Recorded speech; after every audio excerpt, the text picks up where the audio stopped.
I'm Kara Murphy, and this is Money with Murphy. Let's discuss the latest inflation data and how it's shaping the economic landscape as we head into 2025. Last week, we learned that the Consumer Price Index, or CPI, excluding food and energy, showed some encouraging signs. Core consumer prices rose 3.2% relative to the previous year. That was down slightly from the month before and better than forecasted.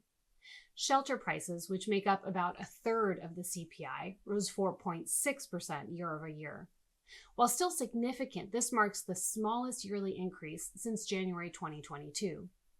While policymakers at the Federal Reserve focus on core prices and often disregard volatility in food and energy prices, the cost of items like meat and gas has a big impact on most Americans' pocketbooks. For these items, the story's a bit less rosy. Gasoline, for example, rose 4.4%. The price of a dozen eggs surged 65% over the past year, climbing from $2.51 to $4.15. So what does this mean for everyday Americans?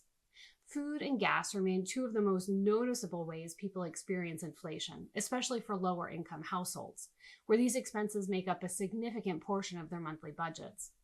Prices for everyday items are now 21% higher than in 2021, double the typical 4-year increase, according to the Bureau of Labor Statistics.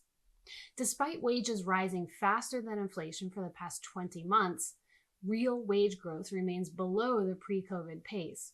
However, the labor market remains strong, giving the Federal Reserve room to take a gradual approach with monetary policy. While these higher prices can be difficult to stomach, the good news is that inflation has slowed significantly since peaking at 9.1% in June 2022. The slower rise in prices also opens the door for the Federal Reserve to make additional interest rate cuts. We'll continue monitoring inflation and its impacts on markets and everyday life. As always, invest wisely and live richly.